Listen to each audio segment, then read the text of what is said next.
Okay, Chair Losfeld, we are live and on the air. Thank you. Good evening. I'd like to call the meeting to order and welcome you to the regular meeting of the Milwaukee Planning Commission. Agendas and additional copies of staff reports are available on the city website at www.milwaukeeoregon.gov.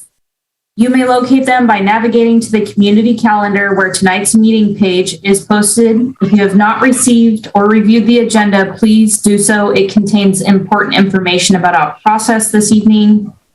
First, let's go to the minutes. Next on the agenda is approval of the minutes from November 9th, 2021, actually, and I'll ask the commission if anyone has recognized any corrections. Seen anybody saying so? So I will entertain a motion to approve the notes as presented. So moved. Second. Moved and seconded. All those in favor, please say aye or raise your hand. Aye. All right, it's been moved and seconded. We have approved the minutes from November 9th, 2021. Next is approval of the minutes from January 25th, 2022. Do any commissioners note any changes? If none, I will take a motion to approve the notes as presented. I move that we approve the minutes for January 25th as distributed. Second. Great. Moved and seconded. All those in favor, aye. All right. Everybody is in favor. No opposed. Then it has been approved. January 25th, 2022 meeting minutes. Informational items from staff this evening. Do we have any? Yeah, Vera and I just thought we would let you know where we are in the hearings process with City Council on the comp plan implementation, housing, parking, and trees. So there have been 3 hearings thus far with City Council. All of them have been related to the tree code. And so now we're on to March 1st and March 15th, where we're going to talk about the parking and the housing, and hopefully at the end talk about trees as well, and hopefully adopt it all in the next couple of hearings, but we'll see how it goes. So I just thought I would let you all know that that's where we are. I might just add that City Council has not taken any, they haven't really deliberated very much yet, even on the tree code. They've sort of been taking public comment. They deliberated a little bit at the last hearing, but they're sort of waiting to, I think, talk about everything all at once. But that's where we are so far. Yep. And that's it. The informational items. Okay, moving on then to audience participation. I'm not sure that whether or not we have audience members this evening. But if we do, and Vera, if you would check, this is an opportunity to comment on items that are not on tonight's agenda. Does anybody wish to comment on an item that is not on the agenda? If so, please use the raise your hand function in Zoom or indicate that you would like to make a comment using the *9 function if you are on the phone. Before you testify, please remember to state your name and spell it for the record. Please also state your city of residence. Vera, are we noting anybody in the audience? Chair Losfeld, we don't have anyone on the Zoom in the attendees, and there is no one here at City Hall either. Okay, great. Thank you. Next would be Community Involvement Advisory Committee, the CIAC. At this point, the agenda of the Planning Commission will act as the Community Involvement Advisory Committee. I now ask staff to provide any updates. I just thought I would give another update on the Land Use 101 training that came out of the conversation the Planning Commission had with the NDAs. It's something that we've had for a while, but it hadn't been updated and brought back out to the community to go over land use training. So we did that with the Milwaukee Leadership Academy, and it went really well. And then we also have a meeting scheduled on March 31st that's open to anybody in the city who would like to attend and learn about land use planning here in the city. That's on the city's calendar, and you can access the meeting from there. It's on March 31st from 6 to 7. March 31st. Yeah. Okay. Great. Well, I have one. Or two. Okay. Does anyone in the audience wish to speak with the Planning Commission and their role as the CIAC? If you do, please use the raise the hand feature or *9.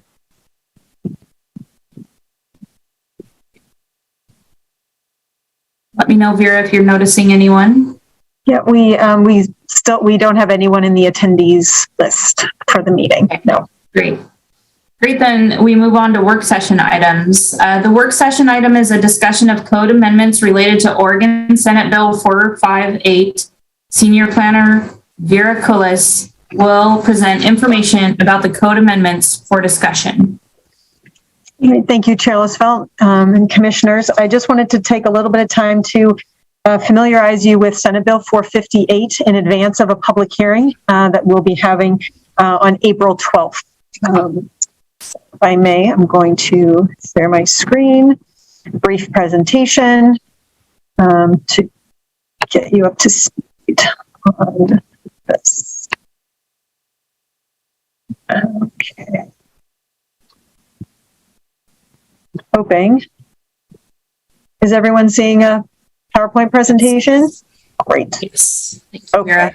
Terrific. Thank you. Okay. Senate Bill 458 was adopted by the Oregon legislature in 2021 as a follow-up to House Bill 2001, the bill, which is the middle housing package of code.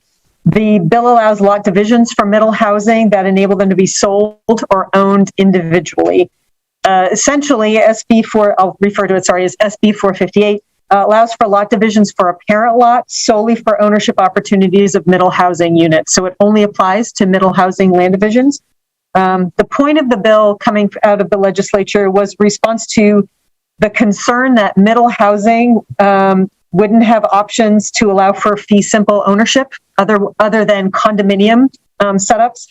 That it would really be for rent, or for condominium organizations. And so it was the legislature explicitly intended to enable fee simple ownership for plexes and for cottage clusters.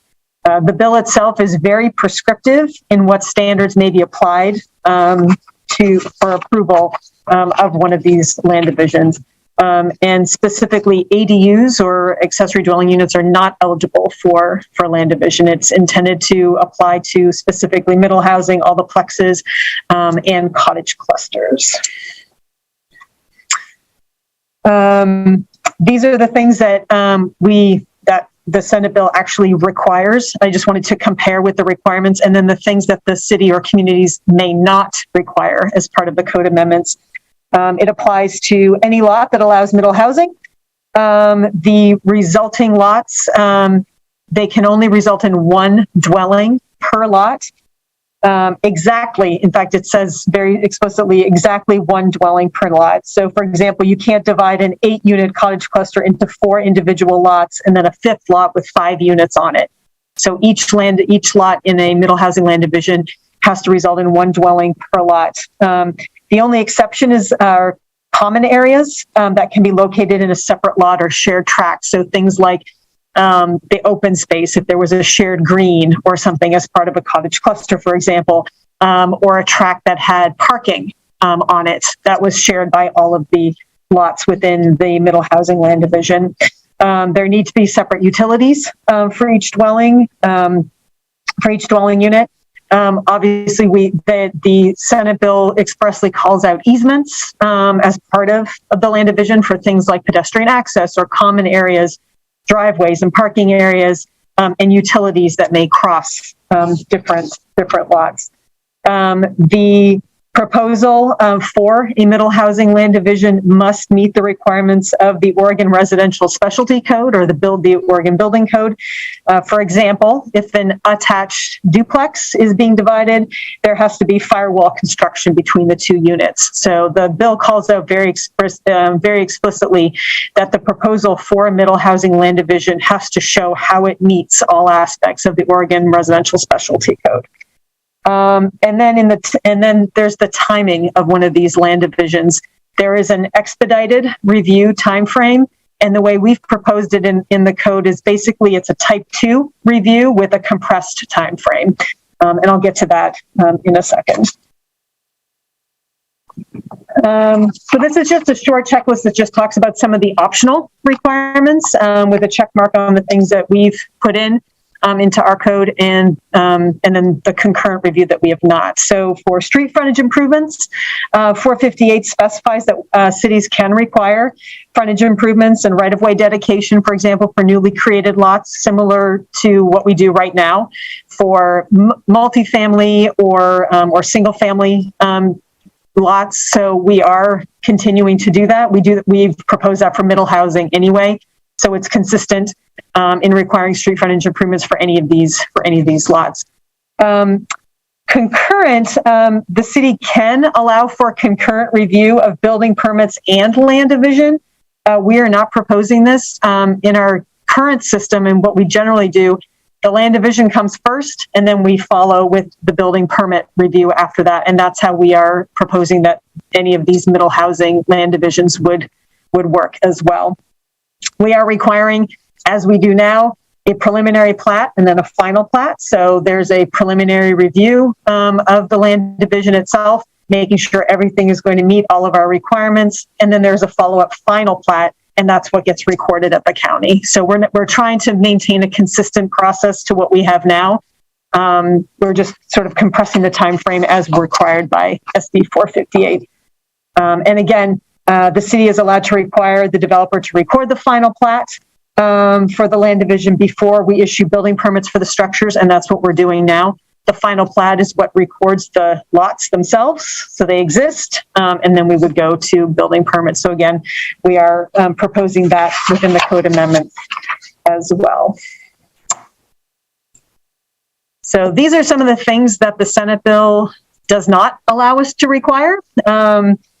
So we are not permitted to require street frontage for new lots. So if you remember how we talked before or earlier in our middle housing code, this idea of the back lots and so on, that's essentially what is happening here. The Senate Bill 458 does not specifies that we cannot require street frontage for lots created through a middle housing land division. So if there were a development that had a couple, 3 detached plexes or detached units as part of an overall triplex or a quadplex, those rear lots, we're not allowed to require frontage. And we were talking about, and we had proposed the rear lot or the back lot divisions anyway. So this is consistent with that as well. We are not allowed to require that each resulting lot or the child lots have parking on that lot or a driveway to that lot. For example, a triplex could have a shared parking area with 3 parking spaces sort of closer to the street. The city can't preclude, we are not allowed to preclude the triplex lot from being divided so that 2 of the resulting lots only have access to the parking area via an access easement. So if parking is provided, we can't require that each lot have a driveway or have parking on it. We cannot specify minimum area or dimensions for those child lots or the lots that result from one of these land divisions. So we go with what they put together, basically. And there's some other review criteria that we are only allowed to have the review criteria that is in Senate Bill 458. So as far as the land division itself goes, similarly to the conditions of approval, we can't apply conditions of approval other than to ensure consistency with the review criteria, prohibit further division of the resulting lots. That's permitted by the Senate Bill 458. And we can require that a notation appear on the final plat that indicates that this approval was given under this code requirement. So again, the Senate Bill 458 is extremely prescriptive in what we are allowed to ask for and what we are not allowed to ask for. So this is just a graphic example of what one of these middle housing land divisions might look like. So this is an example of an attached triplex. And then you can see sort of the black dotted outline is the parent lots. And then the orange lines in the middle outline the 3 child lots. That's how we're referring to them in the code. So you can see that at the resulting land division are 3 lots, 3 triplex lots. And I think it's important to just to think about this as these are not single family homes that are the result of one of these land divisions. These are triplex lots. This is a unit of a triplex.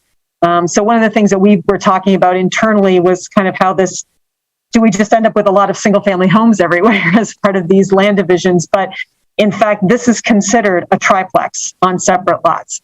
So it's important that there are restrictions to these. They cannot be further divided. They are only allowed to have 1 dwelling unit on each lot. So you cannot put an ADU, onto one of these lots as part of this land division.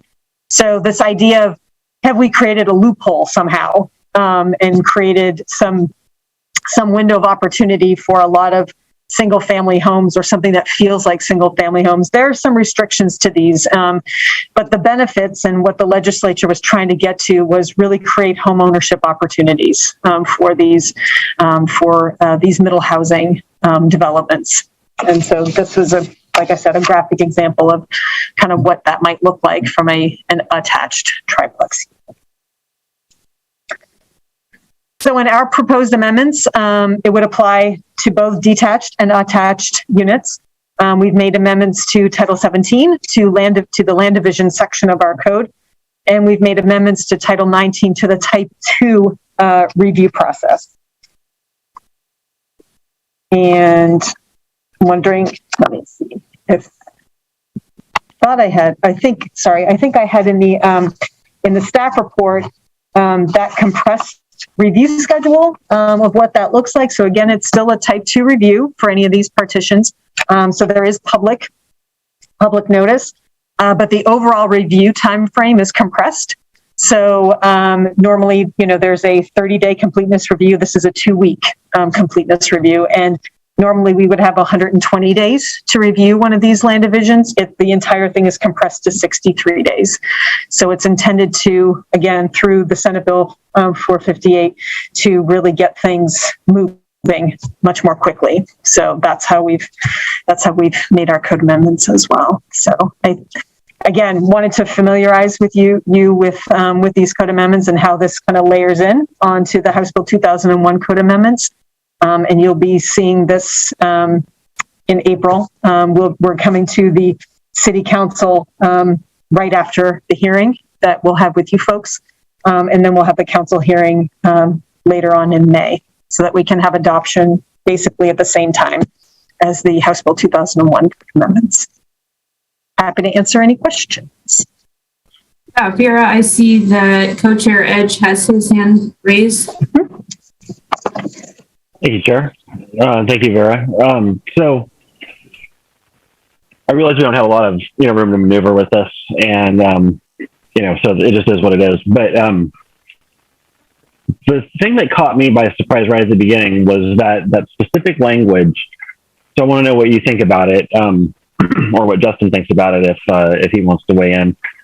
That each of these shall result in 1 dwelling per lot, and so does that mean that there cannot be ADUs? Because later in the bill it says that it refers to ADUs again, I think, in a different context, and it's like, okay, but is it just 1 primary dwelling per unit, I guess is my question, because the bill does not clarify that. It literally just says 1 dwelling. So It's a good. is your question, Joseph, whether or not the subdivision could result in, say, one of those units being on its own lot, and then that unit could have an ADU?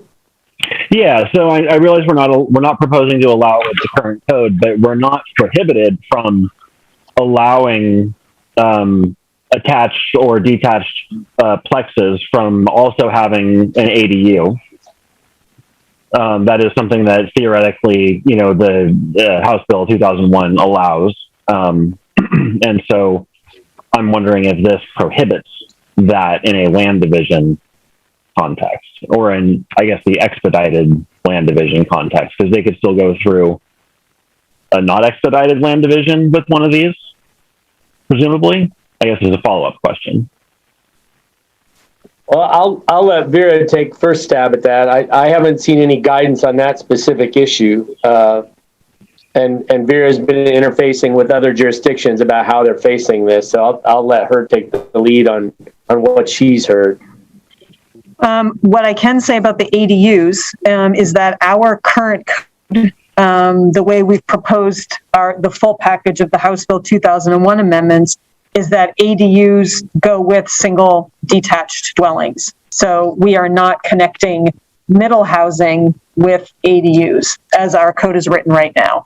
And these, as the result of a middle housing land division, that's still a triplex. Each of those lots is still part of a triplex. So they would not be allowed to have an ADU with them based on our ADU section of our code.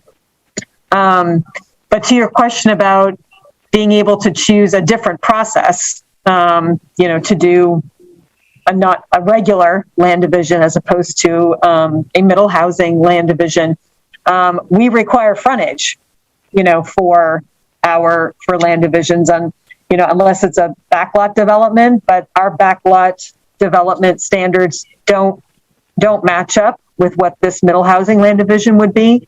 So if you had a detached quadplex or even that triplex example graphically, the middle housing land division is how you get those onto be separate lots. The backlot provisions that we have right now aren't there. So it's a trade-off, someone kind of going through this compressed process because they may need to have a whole suite of variances to get it without those land division or the middle housing land division restrictions. So I think that was kind of the carrot and stick piece of what the legislature is doing. They've sort of placed a lot of stuff onto us. You have to allow all these things, but they also put some guardrails in there as well. Yeah, so I recognize that. I also recognize that we did not propose to allow middle housing to have ADUs, associated with the primary dwellings. Just saying, notwithstanding that, does this legislation prohibit that practice were we to revisit that at some point in the future? Because it reads like you can literally have only one dwelling per resulting lot, and an accessory dwelling is still a dwelling. And so, I'm sort of just kind of looking ahead at future possibilities and wondering if, what the legislation is allowing versus prohibiting, or, even if it's not applicable immediately. Joseph, I truly believe that eventuality was not considered when this statute was passed. And so very likely in the legal realm, somebody could argue that. And whether or not that results in some sort of legislative fix, if a court rules that the code results in that, it would have to be determined. But I don't think that in and of itself, that specific fact pattern was likely considered when they were adopting the statute. But certainly, as you point out, and I'm not looking at the specific language right in front of me right now, because I'm looking at all of you. But my belief is that,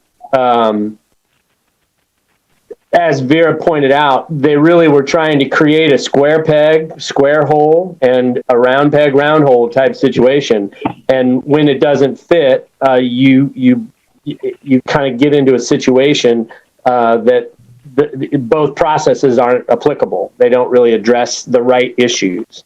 I think the most pointed way to point that out, I guess, would be what Vera said, that the frontage is the simplest example. If you're going to go through a regular division, you're going to have a lot more requirements, where this process was designed to kind of be a funnel. And once you drop into the funnel, you just get spit out the other end, and you get some extra carrots that you would otherwise not be able to get a hold of.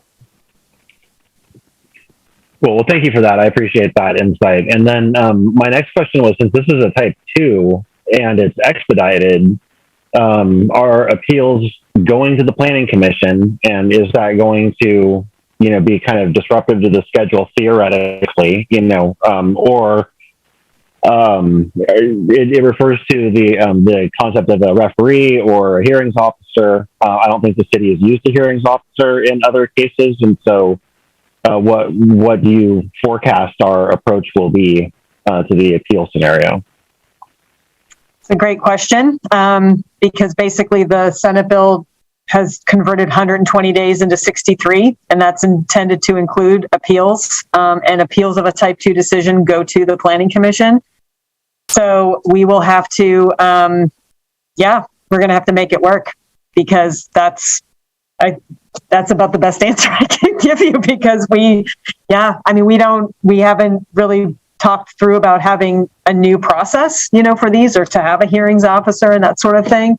So I guess my somewhat off the cuff answer is going to be, we'll have to do the best we can to get those decisions out, understanding that we need to make room for that appeal in there as well. And that's why this is so prescriptive.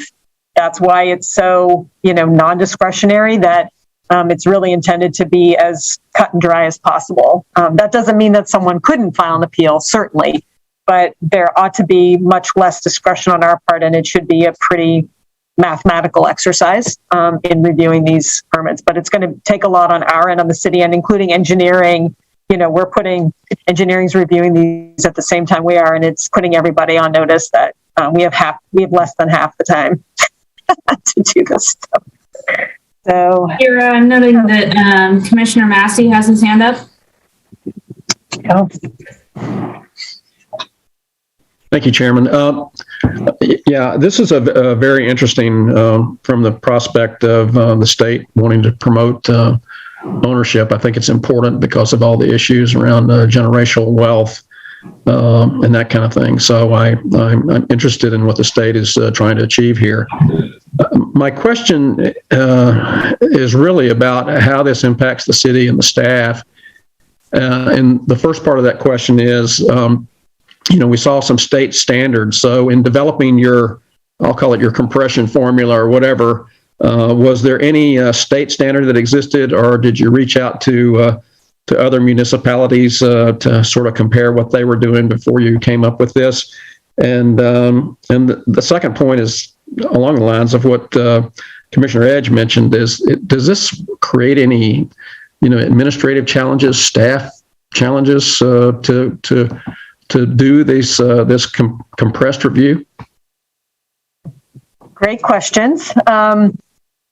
So a couple times a month since House Bill 2001 even started, a lot of the cities, we've been getting onto Zoom calls together to talk about what we're all doing.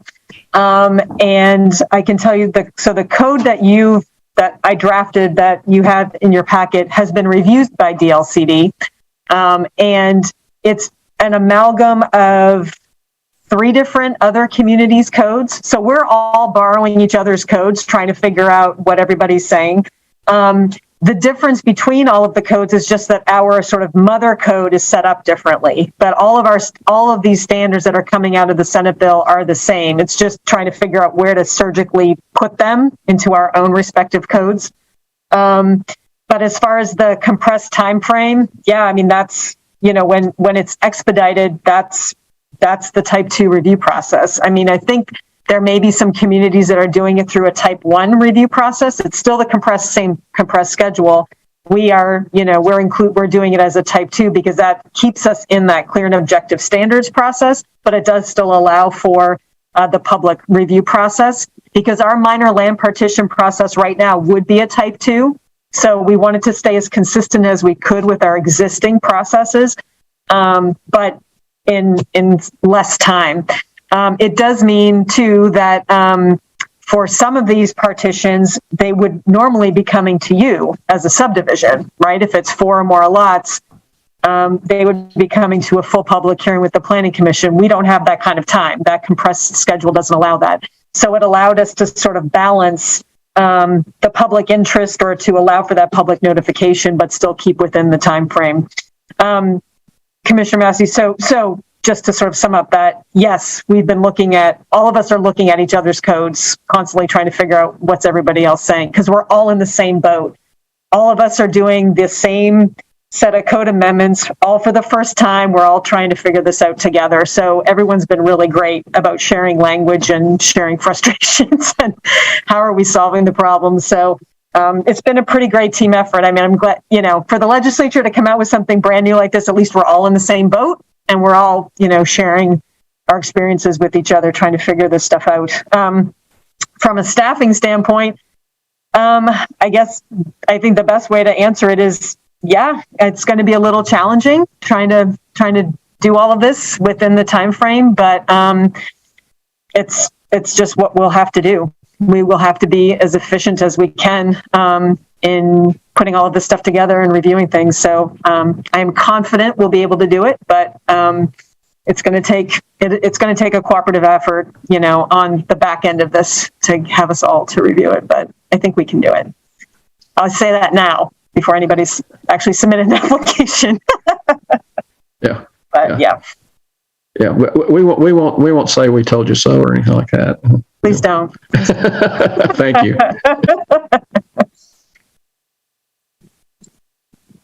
I will say, if I could, one thing that we have been talking about is sort of really pushing, and we've been talking about this on the tree code end of things too, is to really encourage folks to talk to us first, before they submit applications. So, I mean, we're imagining a rollout that is likely going to include, pre-app conferences or pre-app meetings with staff on a rolling basis, but just trying to educate applicants, as well with our code and getting through this. So I'm hoping that folks will have a little bit of patience with us, of course, but the better we have, or the better job we do in getting folks prepped with their applications, the better, because the better an application comes in, the quicker we can review it.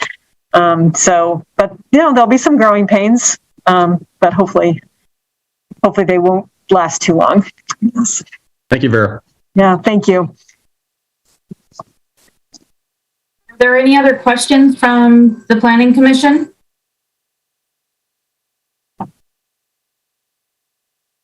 Great, Vera, thank you so much for that. Thank you. Appreciate it. I think then we would move into other business. So, I'm sorry. Laura, what was that? I'm sorry, did you want to move into other business? Did I jump the gun there? I did want to move into other business. Do you want to take the lead? I just wanted to follow up from our last meeting where the commission had talked about looking at the native lands acknowledgement that's done.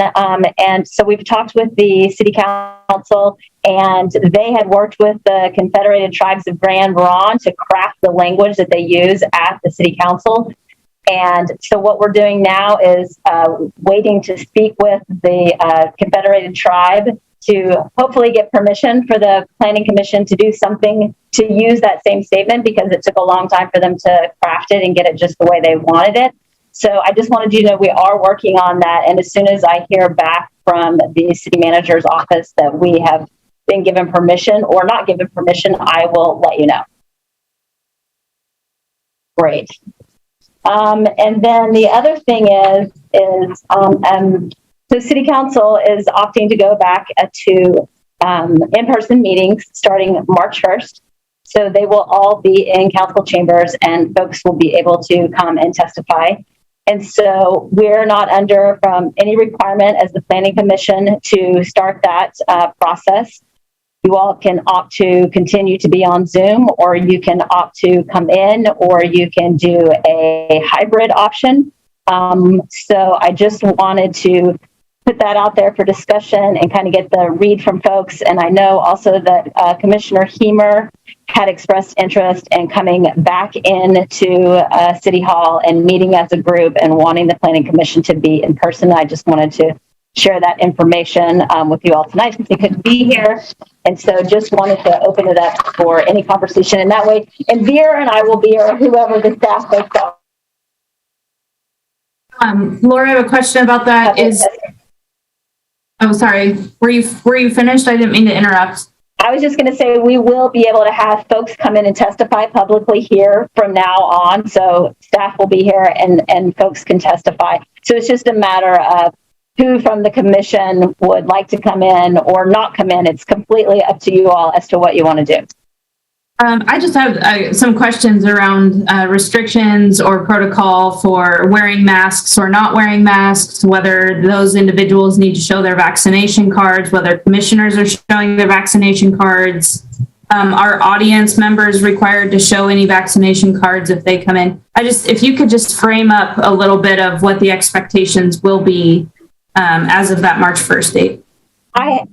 Frankly, I haven't heard whether or not folks will be required to show proof of vaccination. I can check on that. And there's only been one meeting where we've done that. And I don't know that that was required, but I can come back to you and let you know. And obviously, we're also wearing masks until the governor lists the mask. And then we're still going to be a conversation about wearing masks. And obviously, staff can wear masks. You can wear masks. We can all opt to wear masks. So that ban is just, once it's lifted, I think that people will be able to come into the building without their mask.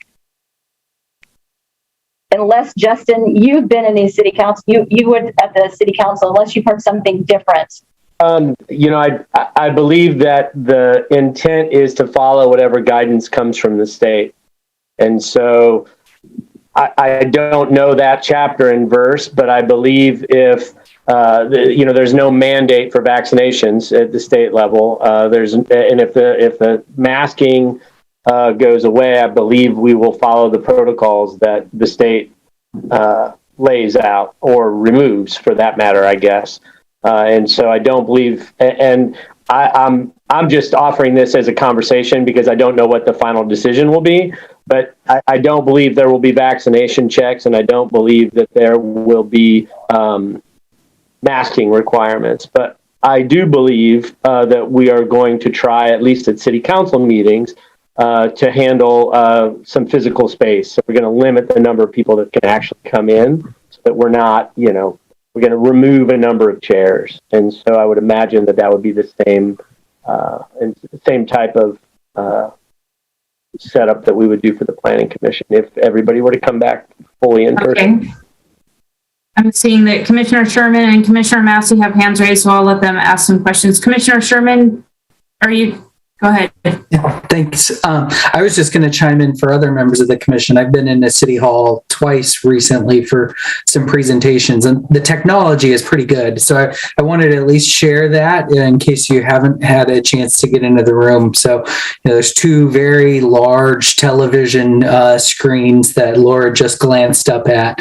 So I think some of the interface between kind of the digital and in person will probably work pretty well. I think I myself would probably love to reserve the right to tune in from a Zoom meeting when and where possible, just because of some childcare stuff that might come up, but would probably prioritize trying to show up in person if that was a move others were making. Thank you. Commissioner Massey? Yeah, I certainly hope that we can get back to some in-person meetings. But at the same time, I do have some reservations about that. And I think that I would, advocate for a hybrid solution for various reasons. We've kind of got used to this, quite frankly. And I don't think it's been bad. But despite the fact that Commissioner Hamer wants us all in there, well, that's great. He can go in there. I'm all for him going in there.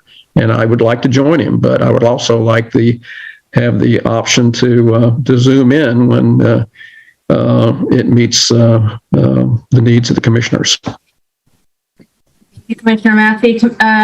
Vice Chair Edge. Thank you, Chair.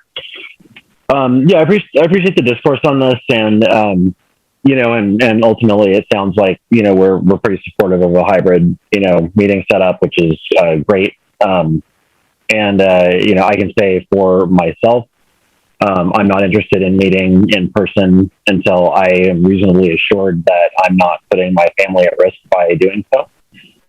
and I don't know when that confidence, will come.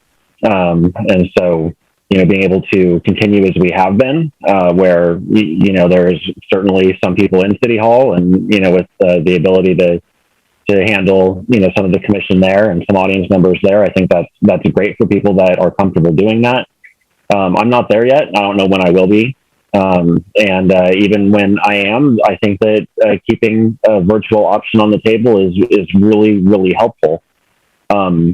Particularly for me when I was, when we all were meeting in person, I was basically trying to get there in time from Wilsonville during rush hour. And that was not fun. So although I don't have to do that anymore because I am, work from home permanently at this point, I'll have a much easier time getting to City Hall if I ever need to. I really like the option of being able to meet virtually. And so I'm going to advocate very strongly that we maintain the Zoom or some virtual option. Doesn't have to be Zoom, obviously. But indefinitely, maybe permanently. I think this is great. And it really opens up the opportunity for members of the public to participate that would have the same challenges participating as I do serving on the commission, trying to get there after work. So I think it's been really great, and I hope we continue doing it. Thank you. Appreciate that, Commissioner Ed. Commissioner Koster-Body, your hand is raised. Thank you, Chair. I just want to say that I would like to see it as a hybrid option as well. I mean, me personally, I'd like to be there in person, and I plan on being there in person.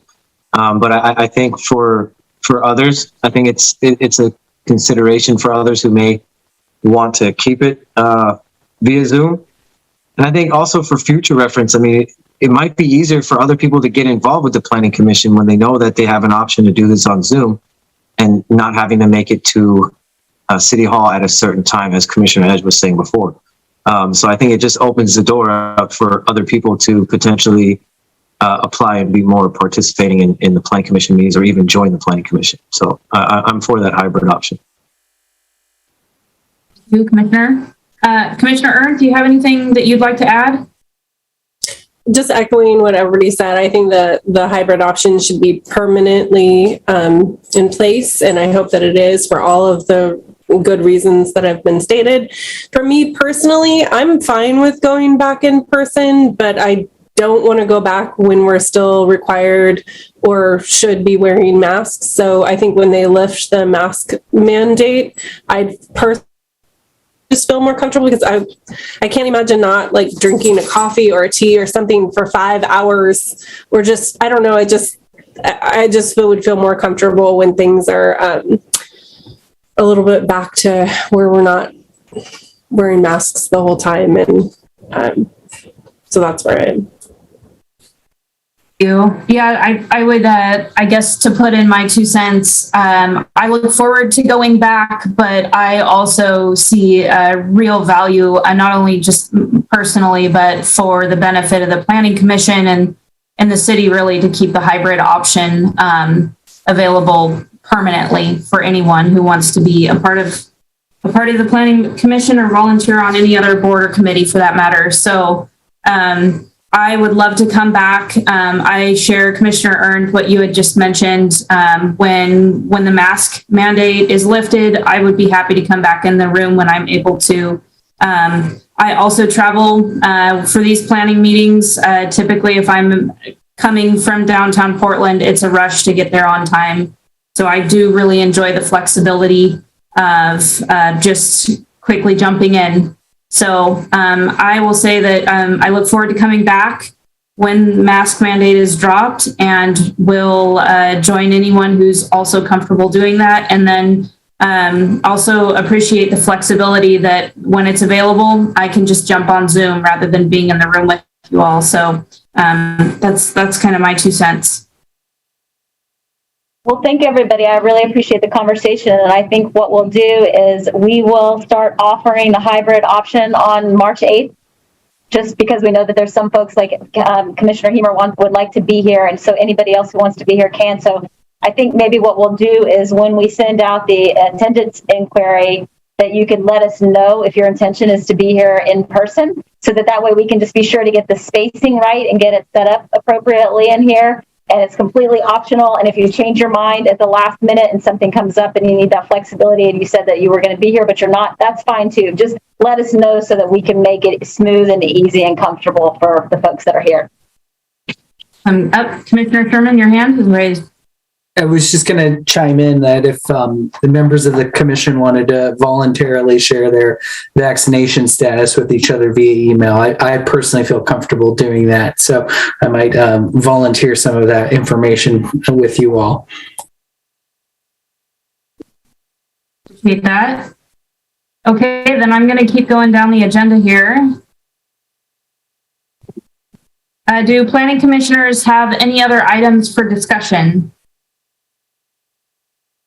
I have just one item that I would like to bring up, and that, Jacob, I really enjoyed your presentation a few weeks back now, and I loved the exchange that you and Commissioner Kiemer had as well, and his introduction was lighthearted and done very well, but I just genuinely appreciated the way that you really kind of humanized and brought the stories to light that you had shared that evening, and you had done it so well. So just big kudos to you for getting involved in presenting. I thought you did a great job and represented the city well. So nicely done. Any other elements or items that commissioners or staff want to bring up? No, okay. We should have 2 minutes of silence for where Greg would have filled the air here. We should probably stay on till 10, right? Yeah. I know that Greg will sign in to watch this recording, and I know he appreciates those little pokes. Hey, let's move on then to forecast of future meetings, please. Okay, great. Coming up on March 8th, the Milwaukee High School is back with their reader board sign after the sign adjustment has passed. So that's coming back. Then on March 22nd, we've got 2 hearings with a subdivision replat and a setback variance. And then on April 12th, as Vera spoke earlier, coming back with a hearing on the Senate Bill 458. And then also for a variance request for a small building on 58th and Johnson Creek. Okay, great. I will entertain a motion to adjourn. I move we adjourn. Second? Do I have a second? Second. Been moved and seconded. All those in favor, raise your hand or state aye. All are in favor. Thank you, everybody. Have a great evening. Thank you, everybody. Good night, everyone. Thank you. Night.